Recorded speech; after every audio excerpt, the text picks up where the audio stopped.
अंतरराष्ट्रीय युवा विद्वान, जैन दर्शन में यूनिवर्सिटी टॉप व गोल्ड मेडलिस्ट, जैन सिद्धांत एवं न्याय विषयों को सरलता से समझाने वाले, यूएसए, इंग्लैंड, ऑस्ट्रेलिया आदि अनेक देशों में जैन धर्म की महती प्रभावना करने वाले, पंडित टोडरमल पुरस्कार, युवा विद्वत रत्न आदि अनेक पुरस्कारों से सम्मानित मूर्धन्य विद्वान डॉक्टर संजीव कुमार गोधा जयपुर द्वारा जानिए धर्म का मर्म। डॉक्टर संजीव कुमार जी गोधा के प्रवचन प्रसारण का लाभ प्राप्त कर ज्ञानदान में सहभागी बने। एक दिन की 9,000 अथवा 3,000 के 3 प्रायोजक मिलकर भी ज्ञानदान स्वरूप प्रदान करने पर लाखों लोगों द्वारा प्रवचन सुना जाता है। अर्थात 1 रुपए की अल्प राशि में 10 भाई बहन प्रवचन का लाभ लेते हैं और प्रायोजक परिवार का उस दिन प्रवचन के आरंभ व अंत में रंगीन चित्र व सभी के नाम का उल्लेख किया जाता है। इस कार्यक्रम के प्रायोजक हैं श्री प्रेमचंद जी बजाज, श्रीमती सुनीता जी बजाज, श्री तन्मय जी बजाज, श्रीमती चंद्रा जी बजाज, श्री ध्याता जी बजाज, अध्यक्ष मुमुक्षु आश्रम, कोटा, राजस्थान। बजाज टीएमटी सरिया, प्रेम जैन इस्पात उद्योग प्राइवेट लिमिटेड, रानपुर, कोटा, राजस्थान। अनंत पर्यायी दर्पण तलेव सकला प्रतिफलति पदार्थ मालिका यत्र परमागमस्य बीजं निषेध जात्यन्द सिन्दुर्विधानं सकल नय विलसितानां विरोध मथनं नमाम्यनेकान्तं विरोध मथनं नमाम्यनेकान्तं।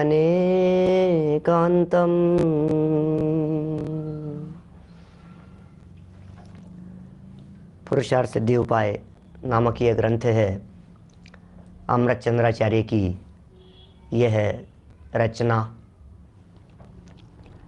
कर्म बंधन और निर्जरा, इसका यह प्रकरण चल रहा था। बहुत सुंदर चर्चा और बहुत सुंदर प्रसंग, बहुत सुंदर प्रकरण। रत्नत्रय से बंद नहीं होता। जब यह बात काफ़ी हद तक स्पष्ट कर दी गई तो शिष्य को ऐसा प्रश्न उठना तो स्वाभाविक था कि साहब आपकी बात सर माथे पर, आप जो बात कह रहे हो हमें ये पूरी बात स्वीकृत है, हमें ये पूरी बात स्वीकार है, लेकिन एक बात हमें ये बतला दीजिए, दुनिया में ऐसे भी तो बहुत सारे लोग हैं जो लोग तीर्थंकर चक्रवर्ती आदि पदों पर जाना चाहते हैं, लेकिन जनवाणी ये कहती है कि सम्यक दृष्टि जीवों को ही वो पद मिलेगा। ये भी तो है ना, मिथ्या दृष्टि जीव उस पद पर नहीं जा सकता है, यह भी तो परम सत्य बात है। मिथ्या दृष्टि जीव को तीर्थंकर कर्म प्रकृति नहीं मिलती है, नहीं बंधती है, यह भी तो परम सत्य है। इसमें कहाँ ऐतराज है? अरे बात तो सही कह रहे हो आप। सम्यक दृष्टि जीवों को ही बंधेगी, मिथ्या दृष्टि जीवों को तो ये पदवियां बंधेगी नहीं, सम्यक दृष्टियों को ही बंधेगी ये पदवियां। बात बिल्कुल सही है। तो फिर क्या कहना है इस संबंध में आपका? बोलो, फिर इस संबंध में आपका क्या कहना है? ये एक सुंदर प्रश्न उठाया और चर्चा उठाई है 217 नंबर के इस श्लोक में। 217 नंबर का श्लोक है, 262 नंबर का पेज है हमारी इस पुस्तक में, जो नई पुस्तक है। पुरानी और गुजराती पुस्तकों में वो पेज अलग है। गुजराती पुस्तक में पेज नंबर 185 है और पुरानी पुस्तक के अंदर भी अलग है। उसमें 185 बताई दिया, पुरानी में 197 है। देखिए 217 नंबर श्लोक पढ़ रहा हूँ यहाँ से। सम्यक चरित्राभ्याम तीर्थकराहार कर्मणो बंध योप्युपदिष्टः समये ननय वेदाम सोपि दोषाय अपि तीर्थंकराहार कर्मणः, और तीर्थंकर प्रकृति और आहारक प्रकृति का यह बंध, जो बंध सम्यक्त्व चारित्राभ्याम, सम्यक्त्व और चारित्र से समये, समये उपदिष्ट, समय शब्द आगम के अर्थ में प्रयोग किया है। समय मतलब आगम में उपदिष्ट है, उपदिष्ट किया गया है, उपदेश दिया गया है, कहा गया है। सह अपि नए विदाम दोषाय न, वे भी नए के ज्ञाताओं के लिए दोष का कारण नहीं है। अरे हमें पता है तुम जो बात कहना चाह रहे हो, आप जो बात कह रहे हो ये बात हमारे को पता है, आप जो बात कह रहे हो ये शास्त्र में लिखी है, हम खोल करके बता सकते हैं आपको, लेकिन विवक्षा समझनी पड़ेगी। विवक्षा समझने वालों के लिए दोष का हेतु नहीं है, विवक्षा जानने वालों के लिए अपराध का हेतु नहीं है। विवक्षा जानने और समझने वालों के लिए ये बात बिल्कुल बराबर ही है, ठीक ही है। देखिए टीका पढ़ते हैं, चर्चा तो यहाँ मूल श्लोक की कल कर चुके थे, अन्वयार्थ भी कल पढ़ चुके थे। टीका की लाइनें देखिए। सम्यक्त्व चरित्राभ्याम तीर्थ कराहार कर्मणः बंध है, यह अपि समये उपदिष्ट है, सह अपि नैवेदाम दोषाय न भवति। क्या क्या कह रहे हैं?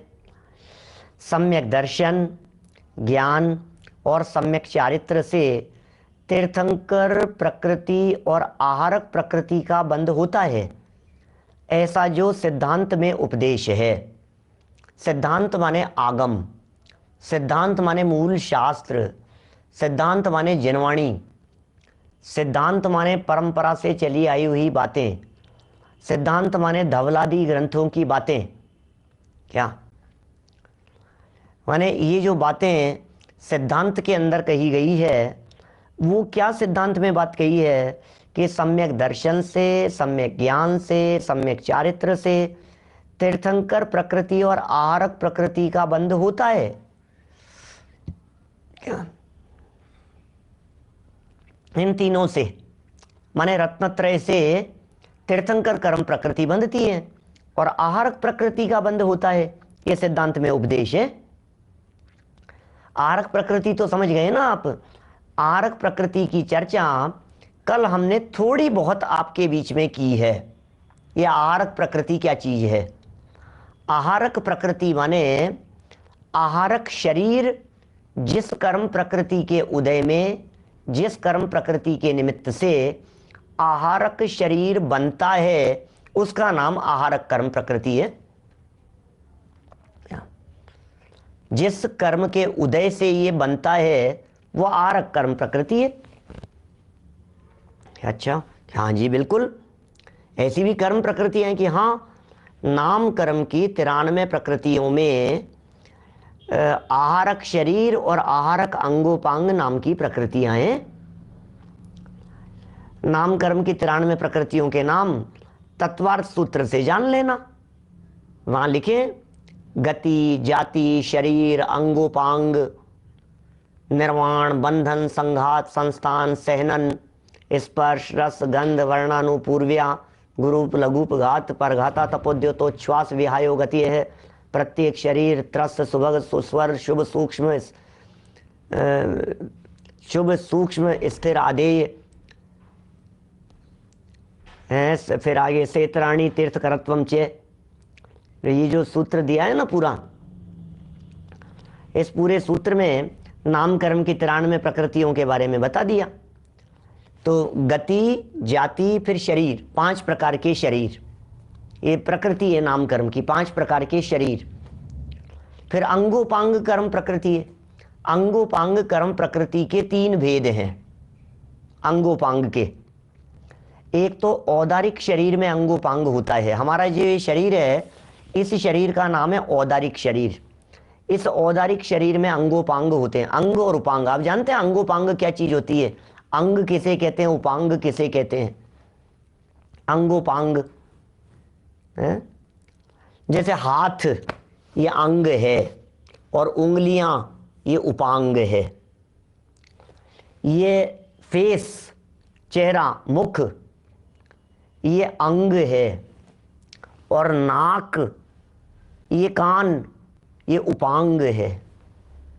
क्या हाथ पैर जो अष्टांग है ना, अष्टांग नमस्कार करते हैं अपन, अष्टांग की बात करते हैं, तो वो जो मूल अंग है वो तो अंग है, और जो उपांग हैं वो उनके ही सब पार्ट हैं। तो अंग देखो, ये जो होती है ना अपनी प्रतिमाएं, जिनेंद्र देव की प्रतिमाएं हैं जिन मंदिरों में विराजमान हैं, खंडित हो गई, सब खंडित हो गई। मैं मयामी था, मुझे कई बार, बहुत साल, हर साल ही जाते हैं मयामी, फ्लोरिडा, अमेरिका में। तो वहाँ एक साल मेरे पास सूचना आई कि संजीव जी वो प्रतिमा हमारे खंडित हो गई है और वेदी शुद्धि का कार्यक्रम रखना है, वो प्रतिमा जो है ना वो उसकी जगह दूसरी प्रतिमा होगी। तो ठीक है, कोई बात नहीं, जो भी है भाई, प्रतिमा है तो प्रतिमा बदलेगी, बहुत सालों पुरानी बात है, तो बदलने की बात कर रही। फिर बाद में मालूम चला उसका तो कॉर्नर निकला था, हल्का सा, एक छोटा सा कॉर्नर। तो मैंने कहा ये खंडित नहीं है, इसे खंडित प्रतिमा नहीं कहते, ये प्रतिमा पूजनीय है, ये प्रतिमा अपूज्य नहीं है। क्या यदि अंग टूट जावे तो प्रतिमा पूजनीय नहीं होती, लेकिन यदि उपांग टूट जावे तो प्रतिमा उस उपांग के चले जाने पर खंडित नहीं मानी जाती। मैं तो सिर्फ यहां आपको अंग और उपांग का भेद बतला रहा हूं। अंगोपांग, ये अंग बने और ये उपांग बने। बोले अंग और उपांग इनका बनना, इसके लिए एक स्वतंत्र कर्म प्रकृति चाहिए जिसका नाम अंगोपांग नाम कर्म है। और इस अंगोपांग नाम कर्म का जो काम है वो बॉडी के पार्ट्स बनाना है, अंगोपांग नाम कर्म का काम। तो अब ये जो अंगोपांग काम कर्म है, नाम कर्म है, ये औदारिक शरीर में होता है, एक वैक्रियक शरीर में भी अंगोपांग होता है, इसी तरह से आहारक शरीर में भी अंगोपांग होता है। तीन ही शरीरों के अंदर अंग और उपांग बनते हैं। तेजस शरीर है, तेजस शरीर तो कांति प्रदान करने का, तेज प्रदान करने का काम करता है, उसमें अंगोपांग नहीं होते। इसी तरह से जो कार्माण शरीर है, वो कार्माण शरीर, उसमें भी अंगोपांग नहीं होते, इसलिए तेजस और कार्माण शरीरों के अंगोपांग नहीं है। शरीर तो पांच, शरीर नाम कर्म की 5 प्रकृतियां और अंगोपांग नाम कर्म की 3 प्रकृतियां। ठीक है ना। आंखों की दृष्टि वगैरह कम हो, जो भी है वो सब उपांगों के अंतर्गत है ना।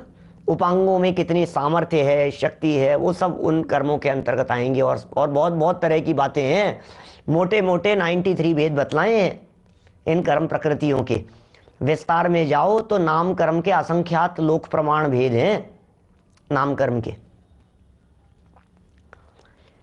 चलिए, बात यहां चल रही थी अपनी कि आहारक प्रकृति का बंध रत्नत्रय से होगा, रत्नत्रयधारियों के होगा। अच्छा, तीर्थंकर कर्म प्रकृति का बंध वो भी रत्नत्रयधारियों के होगा क्या? कई तरह के प्रश्न, अभी एक प्रश्न कुछ और पता नहीं किसने क्या लिखा, निकल गया वो। अकलंक निकलंक स्वामी के बारे में पूछ रहे हैं सामने से कि वो एक प्रतिमा के ऊपर धागा डाल करके निकल गए थे, तो वो अलग मैटर हो गया, वो परिग्रह ही हो गई। परिग्रहधारी प्रतिमाएं पूज्य नहीं है, हम परिग्रह की पूजा नहीं करते, परिग्रहधारियों की पूजन नहीं करते। ठीक है ना। सिर से अलग हो जाए, मान लो गर्दन से अलग हो गया, धड़ी अलग हो गया, तब तो अपूज्य हो गई वो प्रतिमा, खंडित हो गई है वो प्रतिमा। इसमें तो कहाँ सवाल है। धड़ से अलग हो गया, गर्दन ही अलग हो गई, मुखौटा ही अलग हो गया, पूरा का पूरा, ये पूरा एक था और यहाँ से अलग हो गया। नाक घिस गई तो कोई बात नहीं।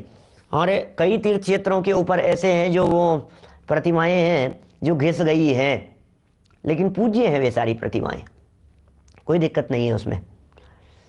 अभी क्या बात रखी परिग्रह के संदर्भ में, तो परिग्रह यदि है किसी प्रतिमा के ऊपर डाल दिया गया है, वो उन्होंने संकल्प स्थापित कर लिया कि हमारी जो जिन प्रतिमाएं होती है ये वीतरागी प्रतिमाएं होती है, और ये वीतरागी प्रतिमाएं हैं इसलिए इसके ऊपर यदि धागे डाल दिया तो हम इसको उल्लंघन कर सकते हैं। वो उनके परीक्षा का प्रसंग था। जैसे चमलेश्वर पार्श्वनाथ की प्रतिमाएं हैं, अपने भीलवाड़ा के पास में चमलेश्वर क्षेत्र है एक, तो वहाँ वो उसके वहाँ की मिट्टी से बनी हुई है वो, तो अब वो मिट्टी से बनी हुई है तो वो चले खिलती है, प्रक्षाल बंद कर देते हैं उसका। अभी ये जो अपने महावीर जी की, जो भगवान महावीर स्वामी की प्रतिमा है, जो सबसे ज़्यादा फेमस महावीर स्वामी की फोटो जो मिलती है आपको, अतिशय क्षेत्र महावीर जी, राजस्थान का एकमात्र अतिशय क्षेत्र, बहुत बड़ा विशाल स्तर पर। वैसे तो फिर तिजारा भी है, पदमपुरा भी है, तो वो महावीर जी जो क्षेत्र है वहाँ की जो वो प्रतिमाएं हैं वो प्रक्षाल नहीं होता, कोई व्यक्ति जाकर के बस उसका पहुँच देता है, मार्जन कर देते हैं उसको, बंद रखते हैं उसको, बिल्कुल उसका नित्य ऐसा चालू नहीं है। कचनेर में है, वो गर्दन जुड़ गई है, लेकिन वो तो एक अतिशय बतलाते हैं कचनेर की प्रतिमा के बारे में। तो अभी अपन लोग विषय से दिग्भ्रमित हो रहे हैं ऐसा लगता है, क्योंकि ये सब चर्चाएं और बढ़ती चली जाएगी, क्योंकि सबको जिज्ञासा रहती है ना, फिर ऐसा है तो इसका क्या होगा, इसका क्या होगा, ऐसी बहुत सारी बातें होती है। हमने तो इतना बतला दिया, खंडित किसे कहें और किसे खंडित नहीं कहें, अंग क्या है और उपांग क्या है। अंग और उपांग का अर्थ हमने जान लिया, तो इतना ये आगम वचन जानना चाहिए कि उपांगों के चले जाने पर खंडित नहीं माना जाता और अंग के टूट जाने पर खंडित हो जाती है प्रतिमा। ठीक है ना। यहां प्रकृतियों की बात बतला रहे थे कि रत्नत्रय यदि होगा तभी कोई जीव तीर्थंकर कर्म प्रकृति बांध सकेगा। आप जानते हैं, जिन भी जीवों के तीर्थंकर नाम कर्म प्रकृति बंधती है, उन जीवों के चौथे गुणस्थान से 7वें गुणस्थान के बीच में ही बंधती है। कोई भी व्यक्ति पहले गुणस्थान वाला तीर्थंकर कर्म प्रकृति बांध नहीं सकता। क्या बोलो? कोई नहीं बांध सकता है। पहले गुणस्थान वाला, दूसरे गुणस्थान वाला, तीसरे गुणस्थान वाला। तीर्थंकर कर्म प्रकृति का बंधन चौथे गुणस्थान से लेकर 7वें गुणस्थान तक के बीच में होना शुरू होता है। तीर्थंकर भी कर्म प्रकृति है, नाम कर्म की प्रकृति है। तीर्थ कर्तव्यम चे, अपन बोलते हैं ना 16 कारण भावना पूजन में, हमने 16 कारण पे प्रवचन भी किए सारे।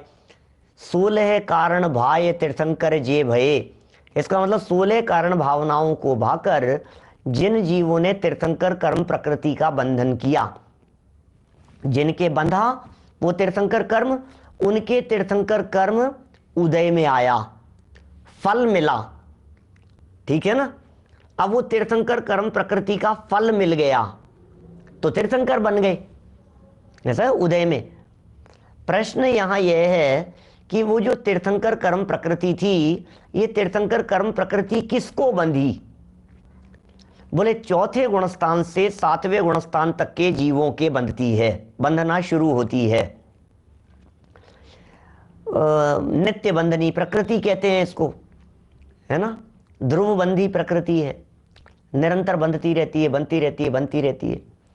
जिस भव में किसी जीव ने तीर्थंकर कर्म प्रकृति को बांधना शुरू किया, जिस भव में वो जीव या तो उसी भव में तीर्थंकर बन जाते हैं या फिर तीसरे भव में तीर्थंकर बनते हैं। क्या? तो तीसरे भव में जो जीव तीर्थंकर बनेंगे, क्योंकि यहां तीर्थंकर कर्म प्रकृति का बंधन शुरू किया, मर करके देवगति में चले गए कि नरक में चले गए, और नरक और देव से आकर यहां तीर्थंकर बन गए उस भव से। तो 3 भव तक लगातार बंधन में आ सकती है वो कर्म प्रकृति। तो प्रश्न है, यदि ये कर्म प्रकृति 3 भव तक बंधती है तो लगातार बनती रहती है कि? हाँ जी, बिल्कुल लगातार बनती रहती है। तो कब तक बंधती रहेगी भाई साहब? कब तक बंधती रहेगी? बोले जिस जन्म में उनको तीर्थंकर बनना है, जिस जन्म में बनना है तीर्थंकर, उस जन्म में दीक्षा लेने के बाद, मुनि बनने के बाद, जब गुणस्थान 6वां 7वां हो और उससे भी ऊपर जब श्रेणी चढ़ने लगे भगवान बनने के लिए प्रोसेस और तीव्र गति से शुरू हुई, तो 8वें गुणस्थान के छठे भाग तक ये तीर्थंकर कर्म प्रकृति नॉन स्टॉप चलती रहती है और बंधती रहती है। ऐसी प्रकृति है कर्म प्रकृति। शुरू किनको हुई थी? चौथे से 7वें के बीच में। इसका मतलब मिथ्या दृष्टियों को नहीं हुई, इसका मतलब रत्नत्रयधारियों को हुई। ये बात तो हुई अकेले तीर्थंकर कर्म प्रकृति के बारे में, लेकिन इसी तरह की एक और कर्म प्रकृति है जो मिथ्या दृष्टियों को नहीं बंधती है। उस कर्म का नाम है आहारक प्रकृति। आहारक शरीर और आहारक अंगोपांग, ये वे दो कर्म प्रकृतियां हैं जो नहीं बंधती है मिथ्या दृष्टियों को, ज्ञानियों को ही बंधेगी ये कर्म प्रकृतियां। ये देखिए यहां क्या कह रहे हैं, 263 पेज पर देखिए आप जरा। सुंदर मार्मिक प्रकरण, मार्मिक चर्चा। सम्यक दर्शन, ज्ञान और सम्यक चारित्र से तीर्थंकर प्रकृति और आहारक प्रकृति का बंध होता है। ऐसा जो सिद्धांत में उपदेश है वह भी अनेक नए के वेत्ता माने जानकार, विवेकी जिन धर्मी पुरुषों के समक्ष दोष अर्थात विरोध उत्पन्न नहीं करता। क्योंकि साहब प्रकरण तो ये चल रहा था, बातें तो आप ये बतला रहे थे लगातार, रत्नत्रय से बंधन नहीं होता है क्या? आप लगातार ये बतला रहे थे रत्नत्रय से बंधन नहीं होता, रत्नत्रय से बंधन नहीं होता क्या? नए विवक्षा का मतलब क्या होता है? नए विवक्षा के जानकारों के लिए बराबर समझ लेना चाहिए, दोष उत्पन्न नहीं। नए विवक्षा के जानकार मतलब ये बात किस एंगल से कही गई है, इस बात को कहने के पीछे क्या दृष्टिकोण रहा है। आचार्यों ने, वीतरागी संतों ने इस बात के पीछे क्या सोच करके रखा था ये बात, इसके पीछे उनकी सोच क्या थी आचार्यों की। नए माने सोच, नए माने दृष्टि, नए माने एंगल, नए माने नजरिया। नए तो कौन से नजरिए से आचार्यों ने ये बात लिखी और तुम कौन से नजरिए से मान बैठे? यहां गड़बड़ हो रही है पूरी, अनर्थ हो रहा है, समाज में अनर्थ हो रहा है, लोग नहीं समझ पा रहे हैं इसलिए गड़बड़ हो रही है क्या? बोलो। नरक में जाने वाले जीवों को भी निरंतर बंधती है तीर्थंकर कर्म प्रकृति। आपको क्या बताएं, आपको जानकर के आश्चर्य होगा। पंचकल्याणकों पर जब कभी प्रवचन करते हैं पंचकल्याणक प्रतिष्ठा महोत्सवों में, तो खोल करके बताता हूं बात विस्तार से। आज चर्चा तीर्थंकर कर्म प्रकृति की चल रही है, इसलिए फिर कहता हूं आपसे, असंख्यात जीव ऐसे हैं, असंख्यात जीव ऐसे हैं, सुनना ध्यान से, नरेश जी भाई साहब नागपुर से, असंख्यात जीव ऐसे हैं। कितने ही सब विद्वान लोग सुन रहे हैं, आलोक जी भाई साहब, वीरेंद्र जी, सब लोग, हमारे सुनील जी साहब, मुकेश जी, सब लोग जितने विद्वान सब सुन रहे हैं, ध्यान देना मैं क्या कह रहा हूं। असंख्यात जीव ऐसे हैं जो लोग, जो जीव अभी नरक में रहते हुए तीर्थंकर कर्म प्रकृति की सत्ता वाले हैं, उनके तीर्थंकर कर्म प्रकृति बंध रही है। क्या कह रहे हो, क्या कह रहे हो पंडित जी? असंख्यात, असंख्यात हैं? मतलब समझते हो क्या पंडित जी? अब असंख्यात का मतलब क्या होता है? कैसे कह रहे हो आप असंख्यात? भैया कह रहा हूं, या तो तुम मान लो, नहीं मानोगे तो मनवा के छोड़ूंगा मैं तो। क्या भरत भाई टिम्बड़िया साहब बोलो, या तो आप मेरी कई बात को मान लो, नहीं तो मैं आपको समझाऊंगा, फिर आप कहेंगे कि हाँ बात तो सही कह रहे हो। कैसे कैसे है, कैसे होगा? असंख्यात जीव कैसे हो सकते हैं? तीर्थंकर तो 24 ही होते हैं, कि विदेश क्षेत्र के भी मान लो तो 20 तीर्थंकर होते हैं। कहां कहां असंख्यात क्या होगा? वे जीव, उन जीवों की बात कर रहा हूं, सुनना, मैं उन जीवों की बात कर रहा हूं जो लोग, उन जीवों की बात है भाई साहब, जो वहां से निकलेंगे और डायरेक्ट, रावण नहीं, रावण तीर्थंकर कर्म प्रकृति नहीं बांध रहा है अभी, रावण तीर्थंकर कर्म प्रकृति बांधने वाला जीव नहीं है। क्या? मुझे मालूम है आप लोगों को लग रहा होगा ये कैसे संभव है, ये कैसे संभव है?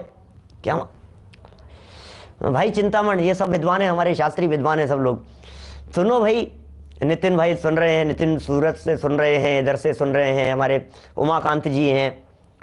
सुनो, बात ऐसी है कि तीर्थंकर कर्म प्रकृति जिन जीवों के बंधी हुई होती है, या तीर्थंकर बनने वाले जो जीव होते हैं, वे जीव स्वर्ग से और नरक से आते हैं, ऐसा नियम है। मनुष्य और तिर्यंच गति से आया हुआ जीव तीर्थंकर नहीं बन सकता, ऐसा नियम है। मनुष्य तिर्यंच गति से आया हुआ जीव। और तीर्थंकर भले ही 24 होते हों, विदेश क्षेत्र में कितने होते हैं, मिनिमम की बात कर रहा हूं। इस ढाई द्वीप में यदि कोई मिनिमम होंगे, मिनिमम तीर्थंकर, क्या सागरों की नहीं होती आयु, सागरों की आयु होती है देवों की और नारकियों की।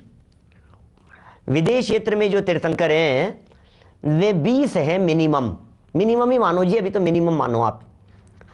बाकी अभी 25-30 भी हो सकते हैं, 40-50-70 भी हो सकते हैं तीर्थंकर इस समय।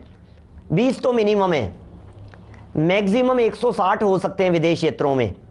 भरत और ऐरावत के मिलाएं तो मैक्सिमम 170 तीर्थंकर हो सकते हैं। भरत और ऐरावत की बात नहीं करें अभी, ठीक है, तो सिर्फ विदेश क्षेत्र की बात कीजिए, तो 20 मान लो आप।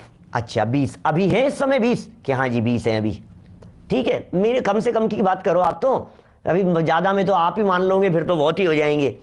कम से कम 20, ये जो 20 हैं प्रमोद जी भाई साहब, ये 20 तीर्थंकर, पूरे 20 तीर्थंकर कब बदल जाएंगे?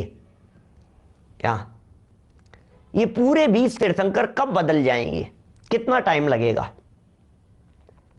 बोलो। बोले मैक्सिमम 1 कोटि पूर्व, क्योंकि कर्म भूमि के मनुष्यों की आयु 1 कोटि पूर्व से ज्यादा नहीं होती। तीर्थंकर कर्म भूमि के ही होते हैं। एक एक स्टेप बाय स्टेप समझना बात, अभी पूरी बात समझ में आ जाएगी बहुत आराम से। 1 कोटि पूर्व से ज्यादा आयु किसी भी तीर्थंकर की नहीं हो सकती। मैक्सिमम आयु है किसी भी मनुष्य गति के जीव की। वर्तमान में भरत क्षेत्र पंचम काल में किसी भी व्यक्ति की आयु 120 वर्ष है। 120 वर्ष है अभी पंचम काल में। अपने यहां विदेश क्षेत्रों में चले जाओ तो 1 करोड़ पूर्व की है, ठीक है। इसका मतलब 20 तीर्थंकर हैं, कोई कब जाएंगे, कोई कब जाएंगे, कोई कब जाएंगे। उन 120 तीर्थंकरों में से 1 करोड़ पूर्व के अंदर तो पूरे के पूरे 20 बदल करके नए 20 आ जाएंगे भाई साहब। इतना तो आप मानते हैं कि नहीं? कि हाँ बिल्कुल आ जाएंगे। क्या बिल्कुल सही बात है, बिल्कुल आ जाएंगे, इसमें हमें कोई दिक्कत नहीं है। 1 कोटि पूर्व में पूरे 20 तीर्थंकर नए आ जाएंगे। अच्छा, फिर उसके बाद 1 कोटि पूर्व में क्या कितने आ जाएंगे? बोले फिर 20 आ जाएंगे। बोले फिर 1 कोटि पूर्व में, बोले फिर 20 हो जाएंगे। बोले फिर 1 कोटि पूर्व में, बोले फिर 20 और हो जाएंगे। मिनिमम मान रहे हैं अपन, अभी 20 से ज्यादा भी हो सकते हैं, 25, 30, 50, 100 भी हो सकते हैं, 150 तक भी हैं, 160 तक हो सकते हैं। तो मिनिमम की बात कर रहे हैं, तो इतने इतने बदल जाएंगे ना। आप सुनो, और तीर्थंकर जो भी बनते हैं वे आते हैं या तो देवगति से या नरक गति से, या तो स्वर्ग से आएंगे या नरक से आएंगे। क्लियर है बात? अब स्वर्ग में जो जीव हैं उन जीवों की आयु है सागरों में, नरक में जो जीव हैं उनकी आयु है सागरों में। कोई जीव तीर्थंकर कर्म प्रकृति वाला सागरों के लिए नरक में चला गया। अब जब वो निकलेगा, जब सागर की आयु पूरी होगी तभी तो निकल करके तीर्थंकर बनेंगे ना। और यहां कितने समय में बदलना है? 1 कोटि पूर्व में बदलना है 20 तीर्थंकरों को। आपको मालूम है एक सागर में असंख्यात कोटि पूर्व होते हैं। क्या क्या कहा? वापस सुनना, वापस सुनो, वापस सुनो। पूरी चर्चा को दोबारा रिपीट करके सुनना, प्रवचन पूरा हो जाने के बाद में दोबारा सुनना, एक एक बात को अपने दिमाग में बैठाना क्या कह रहे हैं। एक सागर में असंख्यात कोटि पूर्व होते हैं, एक सागर में, क्या, एक सागर में असंख्यात कोटि पूर्व होते हैं।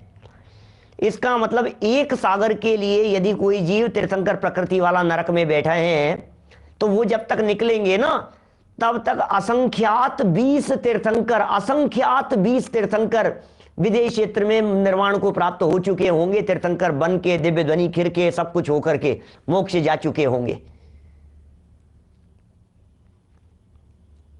कुछ कुछ ख्याल में आ रही है क्या, क्या हो क्या रहा है, ये चल क्या रहा है, ये बातें क्या चल रही है। तीर्थंकरों का विरह नहीं होता क्या, तीसरे नरक तक से आ सकते हैं। पहले नरक में भी असंख्यात तीर्थंकर कर्म प्रकृति के सत्व वाले, दूसरे नरक में भी, तीसरे नरक में भी असंख्यात जीव ऐसे हैं, पहले दूसरे तीसरे नरक में। देवगति के अंदर, स्वर्गों के अंदर मिलेंगे सब असंख्यात जीव हैं। क्या बात कर रहे हो भाई साहब, असंख्यात जीव हैं।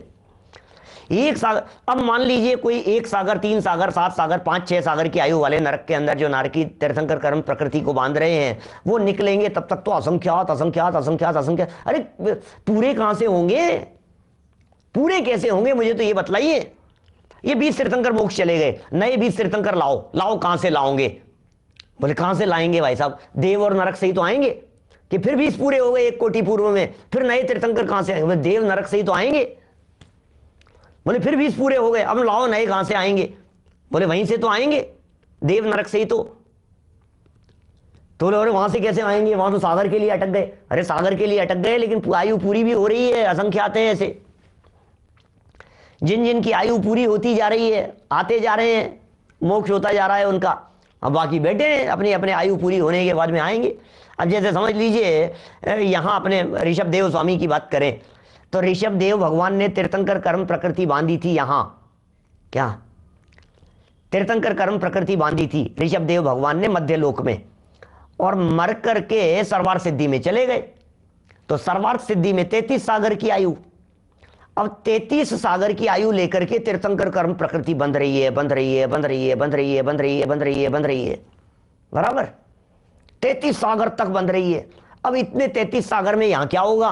बोले यहां तो दुनिया बदल जाएगी 33 सागर में, विदेश क्षेत्र में। तो अभी जैसे श्री कृष्ण जी की बात करें, 16वें नंबर के तीर्थंकर होंगे श्री कृष्ण जी। तो तीर्थंकर कर्म प्रकृति बन रही है, वहां से आकर के डायरेक्ट तीर्थंकर बनने वाले हैं, इसमें क्या दिक्कत है? लगातार तीर्थंकर कर्म प्रकृति बन रही है उनके।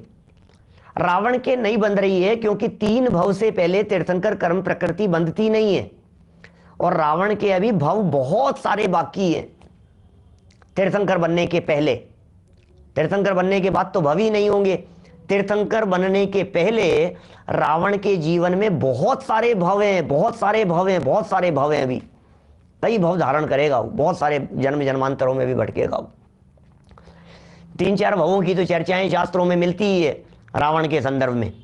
तीर्थंकर कर्म प्रकृति बांधने के पहले वाले भी, तीर्थंकर बनने के पहले वाले भवों की भी, कहां बांधेगा तीर्थंकर कर्म प्रकृति वो भी मिलेगी। निर्मल सागर जी के नाम से श्री कृष्ण के जीव 16वें तीर्थंकर होंगे। चलिए खैर, बात तो कितनी क्या क्या बातें हैं, कब कब कौन सी क्या बात है। मनुष्य गति से स्वर्ग या नरक, फिर से मनुष्य और फिर तीर्थंकर, हाँ ऐसा है।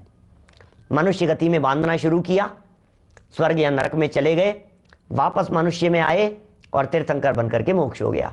यही प्रक्रिया है। देखिए बातें क्या चल रही है यहाँ।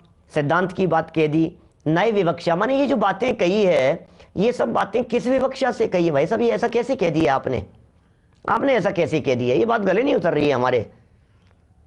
एक तरफ तो आप कह रहे थे रत्नत्रय से बंध नहीं होता, और दूसरी तरफ हमने शास्त्र में पढ़ा है कि रत्नत्रय से तीर्थंकर बनते हैं, बंध जाती है प्रकृति। एक तरफ तो आपने कह दिया रत्नत्रय से बंध नहीं होता, दूसरे आप ही बतलाओ आहारक प्रकृति किसके बंधेगी? आप ही बतलाओ, क्या बोलो? कहेंगे भाई रत्नत्रय वालों की बंधेगी, रत्नत्रयधारियों की बंधेगी। जिसने सम्यक ज्ञान किया है वही तो शिवमगचारी है। क्या सही कह रहे हैं भाई साहब, आप तीसरे नरक में हैं। बोलो क्या कह रहे हैं यहाँ, क्या भावार्थ पढ़ते हैं, इसी को खोला है थोड़ा सा भावार्थ में, है ना। भावार्थ में इन्हीं सब बातों को खोला है। अपने जितने महापुरुष होते हैं ना, ये सारे महापुरुषों की पदवियां सम्यक दृष्टियों को, रत्नत्रयधारियों को ही बंधती है, सारे महापुरुषों की, चाहे वे तीर्थंकर हों, चाहे चक्रवर्ती हों, चाहे नारायण हों, चाहे प्रतिनारायण हों, चाहे बलभद्र हों, क्योंकि ऐसी विशेष पुण्य प्रकृतियां होती है, विशिष्ट जाति की पुण्य प्रकृतियां होती है, जो साधारण जीव के बस की बात नहीं है उन कर्म प्रकृतियों को बांधना। साधारण व्यक्ति के वो कर्म प्रकृतियां नहीं बंधेगी। इस कार्यक्रम के प्रायोजक हैं श्री प्रेमचंद जी बजाज, श्रीमती सुनीता जी बजाज, श्री तन्मय जी बजाज, श्रीमती चंद्रा जी बजाज, श्री ध्याता जी बजाज, अध्यक्ष मुमुक्षु आश्रम, कोटा, राजस्थान। बजाज TMT सरिया, प्रेम Jain Ispat Udyog private limited, Ranpur, Kota, Rajasthan. Doctor Sanjeev Kumar ji Godha के प्रवचन प्रसारण का लाभ प्राप्त कर ज्ञानदान में सहभागी बने। एक दिन की 9,000 अथवा 3,000 के 3 प्रायोजक मिलकर भी ज्ञानदान स्वरूप प्रदान करने पर लाखों लोगों द्वारा प्रवचन सुना जाता है। अर्थात 1 रुपए की अल्प राशि में 10 भाई बहन प्रवचन का लाभ लेते हैं और प्रायोजक परिवार का उस दिन प्रवचन के आरंभ व अंत में रंगीन चित्र व सभी के नाम का उल्लेख किया जाता है।